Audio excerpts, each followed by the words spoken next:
Lisa Martinez sat perfectly still in her chair as the alien voices grew louder around her.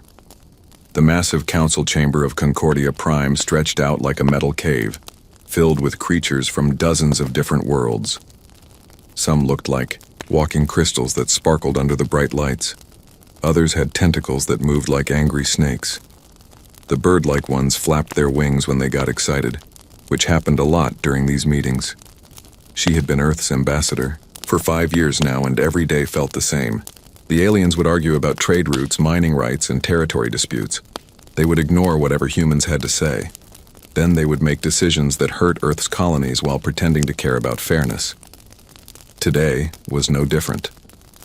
High Curator Vexthol, a Zephyrian with purple tentacles and too many eyes, was complaining about human ships near the Kepler belt. His voice sounded like metal scraping against stone when he spoke through the translation device. The humans continue to send their primitive vessels into space that clearly belongs to more advanced species, Vexthol said, his tentacles waving in what Lisa knew meant disgust. Perhaps they do not understand the concept of boundaries. War Speaker. Kretak, a 7-foot-tall bird creature with razor-sharp talons, clicked his beak in agreement. The young species often struggle with such complex ideas. We should be patient with their simple minds. Lisa felt her jaw muscles tighten, but she kept her diplomatic smile in place. Jake Peterson, sitting beside her, noticed the small change. He had been her aide for 3 years and knew all her tells. The former military officer shifted slightly in his seat, ready to step in if needed. Honored delegates, Lisa said, standing slowly and smoothly. Humanity appreciates the Council's wisdom in these matters. However, I must respectfully point out that the Kepler Belt Mining Agreement clearly states that all signatory species have equal access to the outer asteroid fields. Counselor Thren of the Nexus Collective made a sound like grinding gears. The mechanical being's red optical sensors focused on Lisa, with what she had learned to recognize as annoyance. The agreement assumes all species have the technology to safely extract resources without damaging the environment. Perhaps humans should focus on developing such capabilities before claiming equal rights. Several other delegates made sounds of agreement. The crystalline viridians chimed like breaking glass, which meant they found something amusing. Lisa had spent years learning all these alien behaviors, studying their cultures, trying to understand how to work with them. They had spent the same years treating her people like children who should be grateful for any scraps thrown their way. Of course, Counselor Thren, Lisa replied, her voice calm and measured. Earth is always eager to learn from our more experienced neighbors. Perhaps the Nexus Collective would be willing to share some of their advanced mining techniques through a technology exchange program. Thren's optical sensors dimmed, which Lisa knew meant he was annoyed at being put on the spot. The Nexus Collective jealously guarded their technology. Just like every other species in the Council, they wanted the benefits of cooperation without actually cooperating. Such matters require extensive review, Thren said finally. The Collective cannot simply hand over advanced technology to species that may not be ready for such responsibility. War Speaker. Kretak spread his wings slightly, a sign of dominance among his people. Indeed, we must consider the safety of the entire galaxy. Some species have a history of using technology for violent purposes. Lisa felt something cold settle in her stomach. The bird creature was talking about humanity's wars, as if every other species in the Council hadn't fought their own bloody conflicts. The difference was that humans were honest about their past, while aliens pretended their violence never happened. War Speaker Kretak raises an important point, High Curator Vexthol added, his tentacles curling with satisfaction. Perhaps it would be wise for humanity to demonstrate their peaceful intentions more clearly before requesting equal treatment in matters of galactic importance. Jake Peterson's hand moved slightly toward his datapad, a motion so small that only Lisa noticed it. She gave an almost invisible shake of her head. Not yet. Not today. Humanity has maintained peaceful relations with all Council species for 30 years, Lisa said, keeping her voice level. Our colonies have never attacked anyone. Our ships have never fired on alien vessels. Our diplomats have always sought compromise and understanding. Yes, Vexthol said, and Lisa could hear the condescension dripping from his translated words. You have been very well behaved, like good students learning from their teachers. The chamber filled with the various sounds that different species made when they were amused. Chimes, clicks, grinding noises, and stranger sounds that the translation system couldn't properly convert. They were laughing at her. At humanity. Again. Lisa Martinez had been trained in the finest diplomatic schools on Earth. She had studied xenopsychology, alien languages, and interspecies relations. She had learned to smile when insulted, to compromise when wronged, and to seek understanding when faced with contempt. For 5 years, she had done her job perfectly. For 5 years, she had watched her people be treated like backward children, who should be grateful for any attention from their betters. She had listened to aliens dismiss human achievements, mock human culture, and ignore human rights. She had smiled and nodded, and asked for compromise while her people suffered. The worst part was that it worked. The other species saw exactly what they expected to see. A weak, peaceful species that could be safely ignored. They had no idea what humanity was actually capable of. They had no idea what they were really dealing with. The Council appreciates humanity's continued cooperation, announced Council Speaker Mordoon, the ancient slug-like creature who ran the sessions. The mining rights issue will be taken under advisement for further review, which meant it would be buried in committee and forgotten, just like every other human concern. Lisa sat down, her diplomatic smile still perfectly in place. Around her, the other delegates began discussing the next item on the agenda as if nothing important had just happened. Jake Peterson leaned slightly toward her and whispered, "Same as always, Ambassador." "Same as always," Lisa agreed quietly. But something had changed in her voice that made Jake look at her more carefully. Something cold and sharp that hadn't been there before. Something that would have worried him if he had known what it meant. Lisa Martinez sat in her chair and continued to smile politely while the aliens talked around her. But inside her mind, she was already counting days until the next colony ship would pass through the Kepler belt. She was thinking about how long humanity had been patient, how long they had been understanding, how long they had been pretending to be something they were not. Lisa Martinez was drinking her morning coffee when the emergency message came through. The red light on her communication panel flashed 3 times, then stayed solid. That meant only one thing. A code black emergency from Earth Command. Jake Peterson burst through her office door without knocking, his face pale and his hands shaking slightly. "Ambassador, you need to see this right now." Lisa set down her cup and activated the secure channel. Admiral Kate Morrison's face appeared on the screen, her normally calm expression tight with barely controlled anger. "Lisa, I'm sending you the preliminary report now.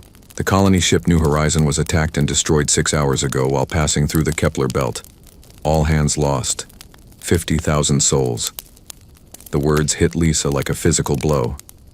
She gripped the edge of her desk, feeling the room spin around her. "All of them?" "Everyone. The ship broke apart completely. We've recovered some debris and several distress beacons, but there were no survivors. The passenger manifest included 15,000 children under the age of 10. Jake sank into a chair, his face now completely white. Lisa stared at the screen, trying to process what she was hearing. 50,000 people, families who had sold everything they owned for a chance at a new life on the frontier worlds. Children who would never grow up. Scientists, teachers, farmers, engineers, all gone in an instant. "What do we know about the attackers?" Lisa asked, her voice sounding strange and distant to her own ears. Admiral Morrison's expression grew even darker. The debris pattern and energy signatures matched Zephyrian plasma weapons. Long-range scanners detected at least 3 ships fleeing toward the mining stations that the Council just granted to High Curator Vexthal's people. Lisa felt something cold and hard settle in her chest. The same aliens who had dismissed human concerns just 3 days ago. The same creatures who had laughed at humanity's peaceful nature. The same tentacled monsters who had been given exclusive rights to mine the very asteroids where human families now floated dead in space. "I'm calling an emergency council session," Lisa said. "Lisa," Admiral Morrison said quietly, "there's something else." The attack wasn't random. The pirates knew exactly which route New Horizon was taking. They were waiting in position. Someone gave them the flight plan. The implications hit Lisa like a second blow. The flight plans were only shared with council members for safety coordination. Someone in that chamber of alien delegates had handed over the information that led to the massacre of 50,000 humans. "Get me everything," Lisa said. "Every piece of evidence, every scan, every fragment of debris. And Admiral, send word to the other colony ships, all of them. Change their routes immediately." "Already done." "And Lisa, the President wants to know if you need any special support for the emergency session." Lisa looked at Jake, who was still staring at the floor in shock. She thought about the alien delegates who would soon gather in the council chamber. She thought about their dismissive voices and condescending attitudes. She thought about 50,000 dead humans, including children who had never done anything wrong except be born into a species that other creatures considered inferior. "No special support needed, Admiral. I can handle this." 2 hours later, Lisa stood before the emergency council session. The chamber was only half full, as many delegates had claimed they could not arrive on such short notice. High Curator Vexthal was there, his purple tentacles moving in slow, lazy patterns. War Speaker Kretak perched on his speaking platform, his sharp eyes focused on Lisa with what might have been curiosity. Counselor Thren's red optical sensors glowed steadily as he processed information through his mechanical systems. "Honored delegates," Lisa began, her voice steady despite the rage burning in her chest. "I come before you today with terrible news. The human colony ship New Horizon, carrying 50,000 civilians, was attacked and destroyed while traveling through the Kepler Belt mining zone." Several delegates made noises of what could have been sympathy. Others remained silent. High Curator Vexthal's tentacles stopped moving entirely, which Lisa knew meant he was paying close attention. "The evidence strongly suggests that Zephyrian pirates operating from mining stations in that region were responsible for this unprovoked attack on innocent civilians." Now Vexthal's tentacles began moving in sharp, angry motions. "Ambassador Martinez makes serious accusations without proof. The Zephyrian Collective does not control the actions of independent criminals who may happen to use our equipment. The energy signatures match Zephyrian military-grade plasma weapons," Lisa replied, activating a holographic display that showed the debris analysis. The attack ships fled directly to stations registered under Zephyrian mining permits. The attackers knew the exact flight path of New Horizon, information that was only shared with council members. War Speaker Kretak clicked his beak several times. "Regrettable, certainly. But space is dangerous, and civilian vessels should not travel through contested areas without proper military escort. Perhaps this tragedy will teach humanity to be more careful about where they send their people." Lisa stared at the bird creature for a long moment. 50,000 dead humans, and his response was that it was their own fault for existing in the wrong place at the wrong time. 15,000 children, Lisa said quietly. The youngest was 3 years old. Her name was Emma Chen. She wanted to be a doctor like her mother. Counselor Thren's optical sensors flickered. "Emotional appeals do not change the facts of space travel safety. All species face such risks when they venture beyond their home systems." "Indeed," High Curator Vexthal added, his translated voice carrying no trace of sympathy. "Perhaps the human government should focus on improving their defensive capabilities rather than expecting the galaxy to provide safety for their inadequate vessels." Lisa felt something break inside her chest. Not her heart, which had already shattered when she heard about the children. Something else. Something that had been holding her back for 5 long years of diplomatic service. She looked around the IA chamber at the alien faces watching her with indifference or barely concealed contempt.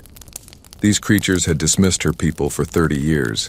They had treated humans like annoying children who should be grateful for any scraps of attention. They had laughed at human peace efforts and mocked human attempts at cooperation, and now 50,000 humans were dead. And these same aliens were essentially saying it was humanity's fault for not being strong enough to deserve survival. Lisa, Martinez had been trained to find compromise in any situation. She had been taught to seek understanding even with the most difficult opponents. She had learned to smile and nod and accept whatever scraps the powerful were willing to offer to the weak. But as she looked at High Curator Vexthul's smug tentacles, and War Speaker Kretak's cold eyes and Counselor Thren's emotionless sensors, Lisa realized that some situations could not be solved with diplomacy. Some enemies could not be reasoned with. Some crimes could not be forgiven. She stood perfectly still for 30 seconds while the chamber waited to see how the human would respond to having her people's massacre dismissed as their own fault. Around her, the aliens shifted in their seats, or made small noises of impatience. Then Lisa Martinez looked directly into the recording devices that broadcast council sessions across the galaxy and spoke 3 words that would change everything. Polite mode off. The chamber fell completely silent after Lisa spoke those 3 words. Even the usual background hum of the translation system seemed to pause. Every alien delegate leaned forward slightly, sensing that something important had just changed, but not understanding what. Lisa Martinez stood perfectly still for another moment, then smiled. But this was not the diplomatic smile she had worn for 5 years. This smile was cold and sharp, like a blade hidden behind silk. For 30 years, Lisa said, her voice calm and clear, humanity has been very polite. We have said please and thank you. We have accepted your insults with grace. We have treated your dismissal of our people as simple misunderstanding rather than deliberate cruelty. High Curator Vexthul's tentacles began moving in confused patterns. Ambassador Martinez appears to be experiencing emotional distress. Perhaps she should return when she can speak rationally. Oh, I'm being perfectly rational, Lisa replied. For the first time in 5 years, I am being completely honest. You see, honored delegates, humanity made a choice when we joined this council. We decided that being seen as weak was better than being seen as a threat. Jake Peterson stood up and walked to the center of the chamber. He activated a holographic display that none of the aliens had ever seen before. The image showed a massive space station bristling with weapons surrounded by sleek warships that looked nothing like the simple vessels humanity usually flew. This is Fortress Alpha, Jake said. One of 12 hidden military bases that humanity has built over the past 20 years. Each one is larger than this council station and armed with weapons that none of your species have ever encountered. Gasps and shocked noises filled the chamber. War Speaker Kretak's wings spread wide in alarm. Counselor Thren's optical sensors blazed brighter as he tried to process what he was seeing. Impossible, Vexthul said, his tentacles writhing. Our intelligence networks would have detected such construction projects. Lisa's cold smile grew wider.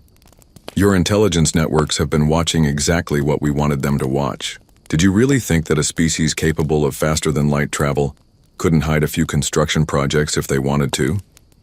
The holographic display changed to show a map of the galaxy. Hundreds of red dots appeared, scattered throughout space in positions that made several delegates gasp in recognition. Every red dot is a human military installation, Jake explained. Some are hidden bases, others are weapons platforms disguised as research stations. A few are just supply depots for our intelligence network. Intelligence network? War Speaker Kretak's voice came out as a harsh screech. Oh yes, Lisa said, walking slowly around the chamber like a teacher addressing particularly slow students. Every human trader who has visited your worlds. Every human diplomat who has attended your cultural exchanges. Every human scientist who has collaborated on your research projects. They were all gathering information. She stopped directly in front of High Curator Vexthul. We know about the corruption in your military command structure. We know which of your officers can be bought and which ones are too stupid to be effective. We know about the 3 different rebellion movements in your outer colonies that you have been trying to hide from the Council. Vexthul's tentacles went completely still, which Lisa knew meant he was terrified. She moved to War Speaker Kretak. We know that your proud warrior culture is entirely dependent on tribute payments from weaker species. We know that your homeworld's economy will collapse within 6 months if those payments stop. We know about the secret meetings where your war leaders discuss which species to attack next. The bird creature's talons extended involuntarily, scratching gouges in his metal perch. Lisa walked to Counselor Thren. And we know that the Great Nexus Collective is running low on the rare metals that power your mechanical bodies. We know about the resource wars you have been planning against 3 different species. We know that your perfect unity is actually held together by fear and threats. Thren's optical sensors dimmed to almost nothing. You see, Lisa continued, returning to the center of the chamber.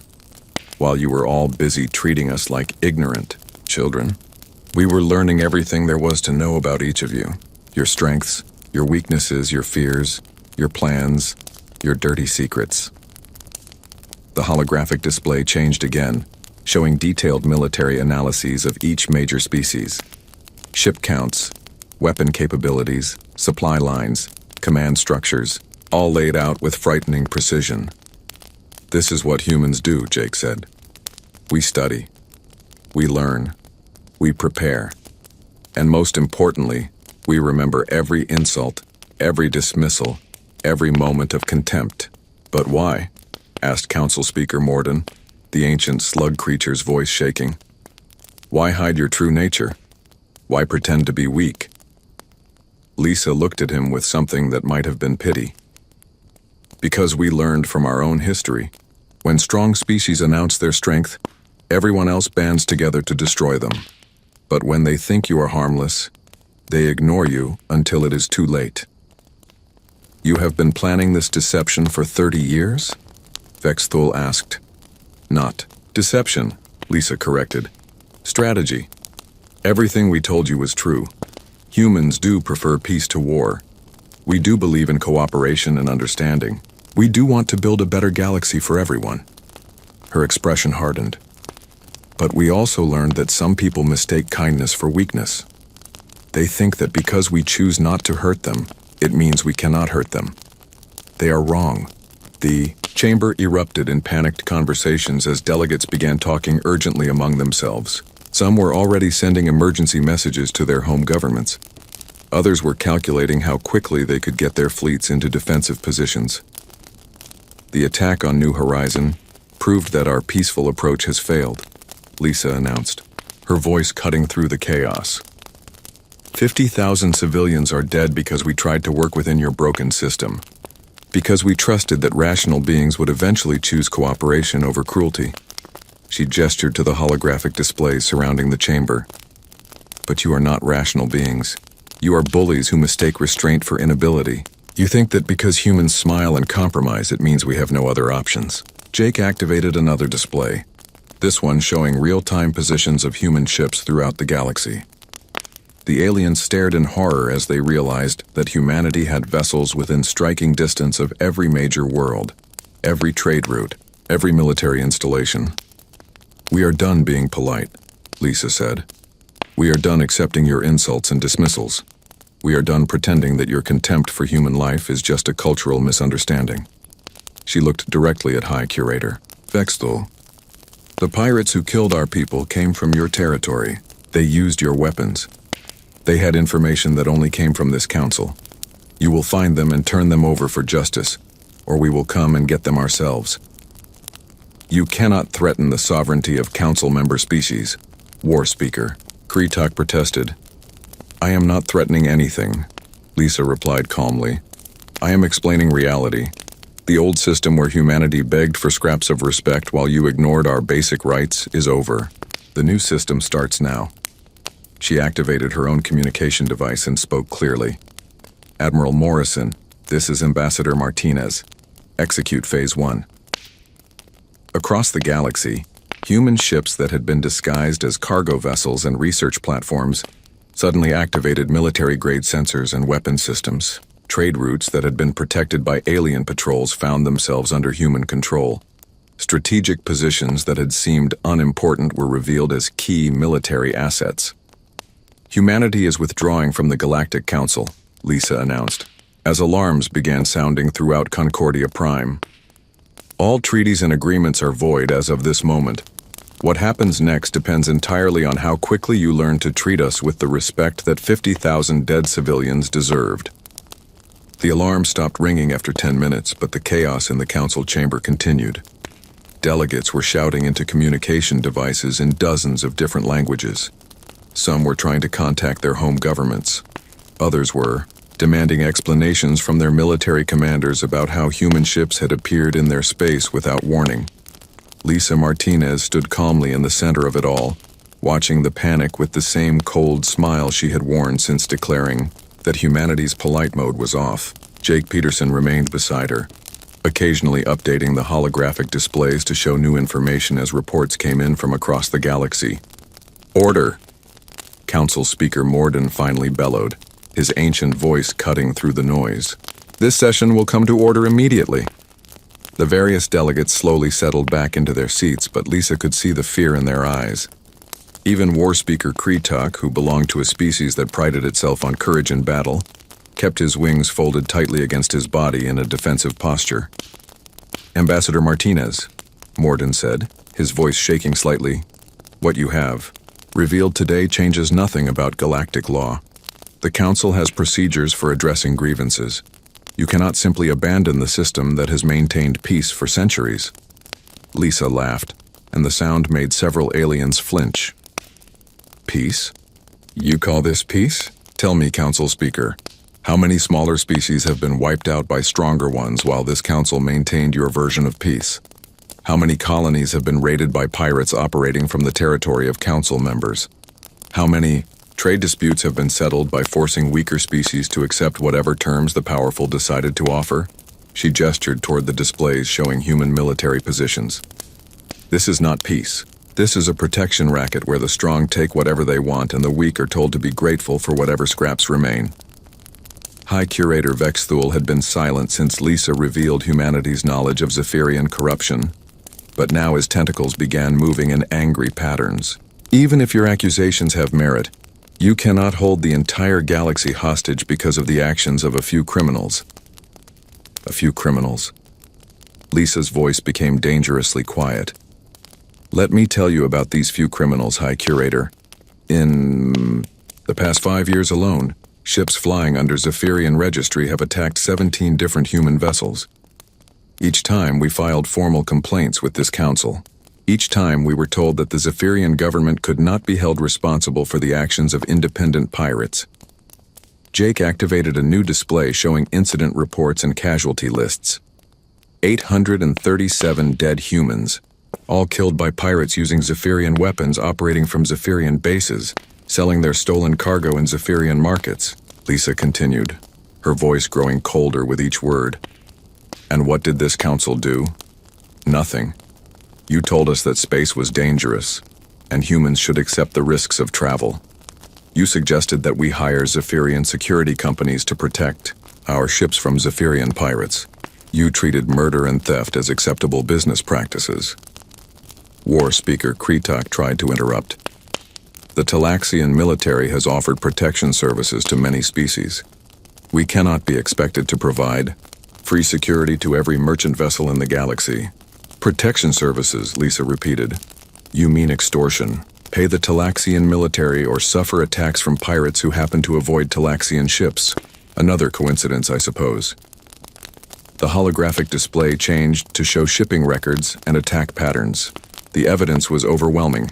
Species that paid tribute to the Talaxians rarely suffered pirate attacks, while those who refused found their vessels targeted regularly. "And you, Counselor Thren," Lisa said, turning to the mechanical being. "The Nexus Collective has been the most subtle in your exploitation. You offer technological assistance to developing species, then slowly make them dependent on your systems. When they cannot pay your maintenance fees, you repossess their infrastructure and leave entire worlds without power or communication." Thren's optical sensors flickered rapidly. "The Collective provides valuable services. Our contracts are clearly written and legally binding." "Legally binding according to laws written by the Collective and enforced by Council members who benefit from the arrangement," Lisa shot back. "Slavery with extra steps and better paperwork." She walked slowly around the chamber, making eye contact with each delegate as she spoke. "For 30 years, humanity has documented every injustice, every abuse of power, every moment when this council chose to protect the strong and abandon the weak. We have the records of every species that has been exploited, enslaved, or destroyed, while you maintained your so-called peace. The chamber fell silent except for the quiet hum of the translation systems. Several delegates were staring at their feet, unable to meet Lisa's gaze. But we also documented something else, Lisa continued.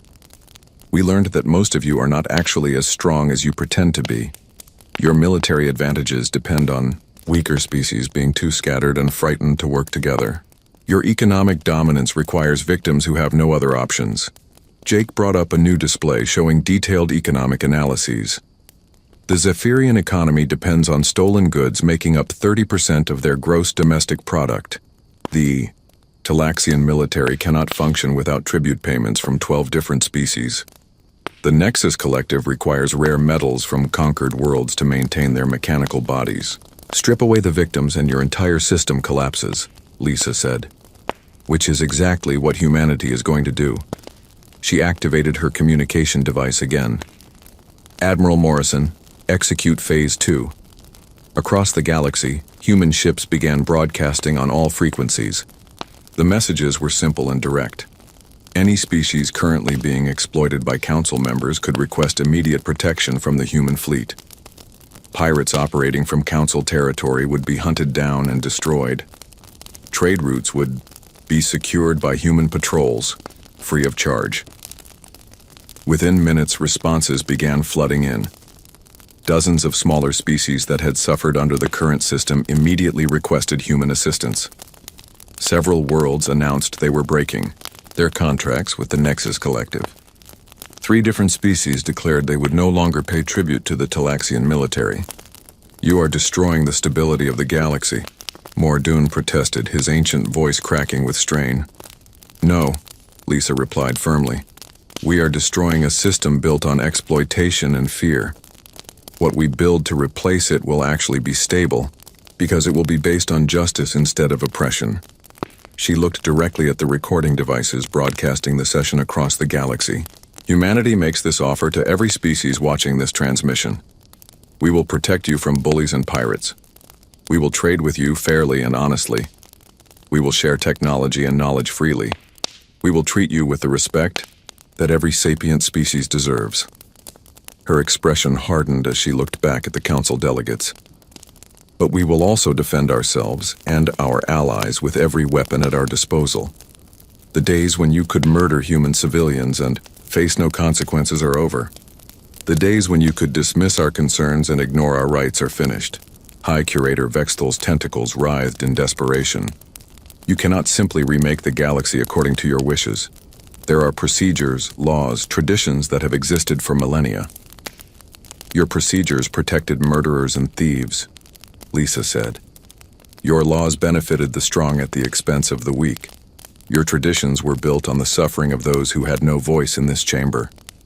She gestured toward the displays showing human military assets. We are not asking for your permission to change things. We are informing you that change is happening whether you cooperate or not. The only choice you have is whether that change comes through negotiation or through force.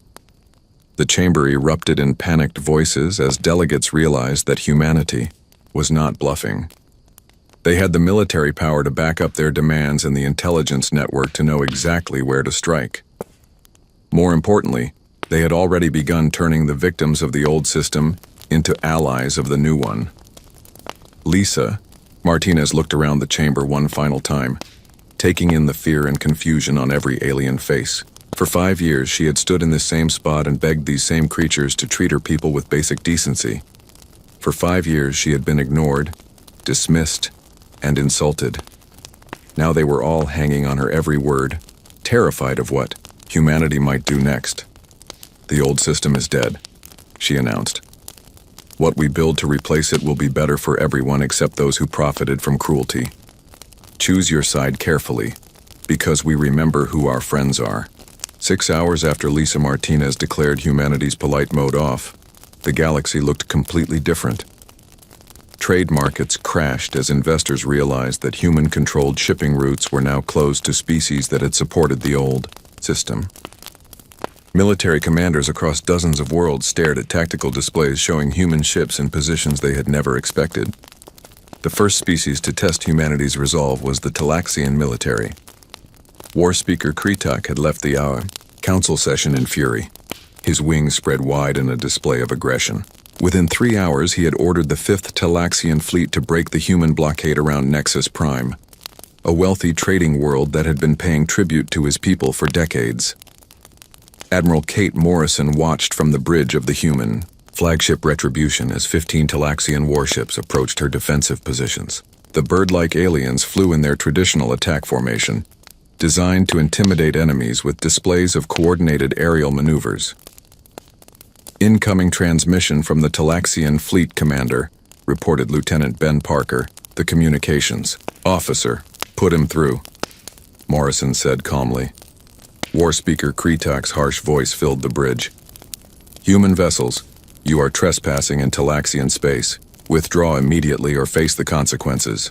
Morrison smiled the same cold smile that Lisa Martinez had worn in the council chamber. War Speaker, this is no longer Talaxian space. The people of Nexus Prime have requested human protection from your tribute demands. We are here to provide that protection.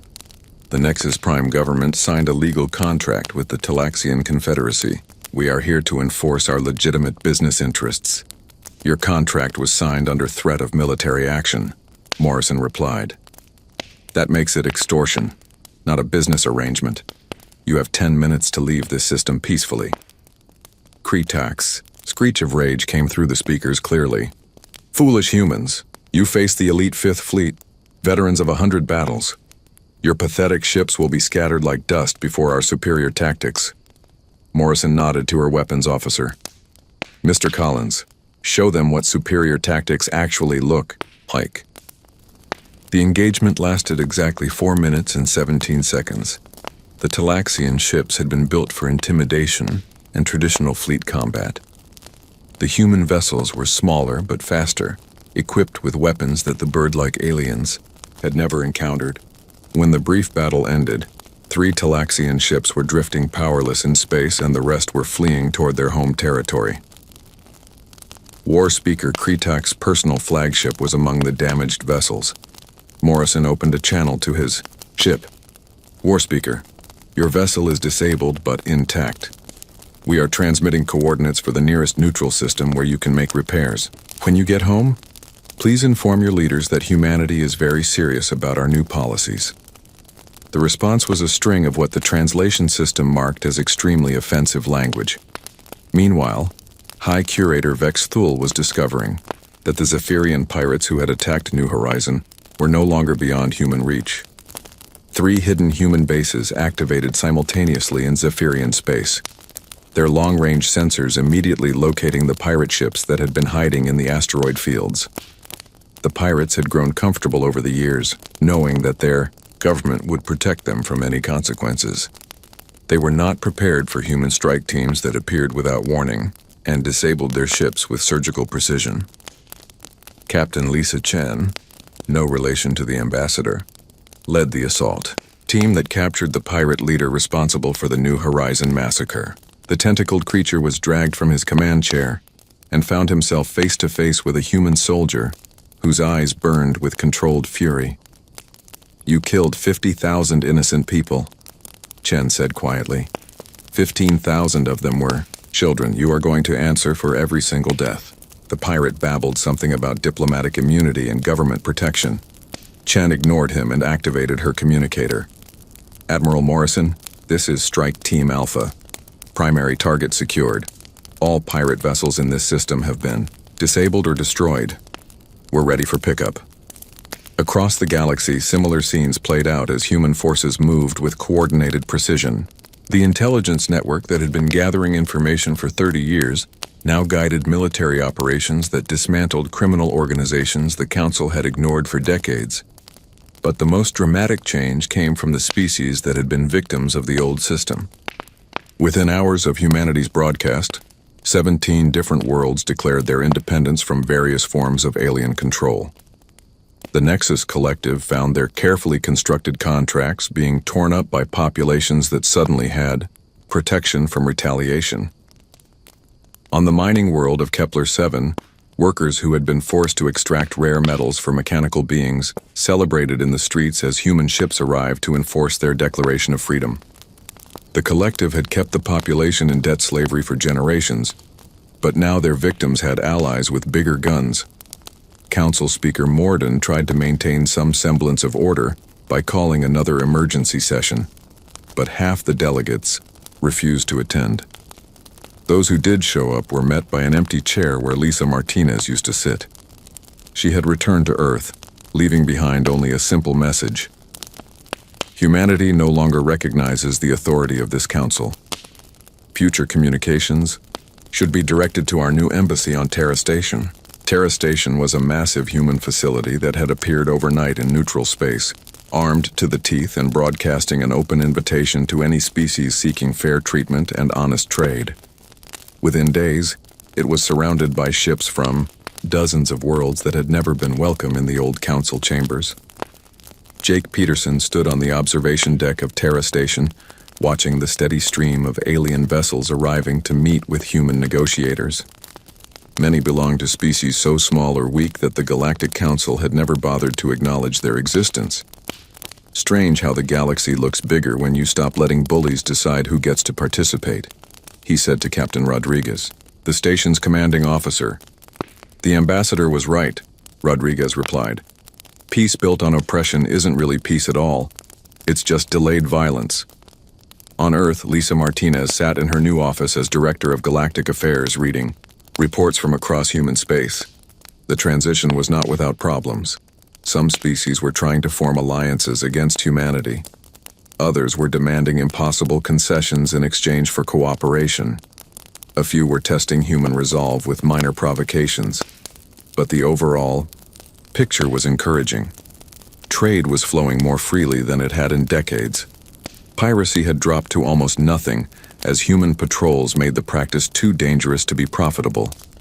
Smaller species were emerging from hiding to take their place in a galaxy that suddenly had room for everyone.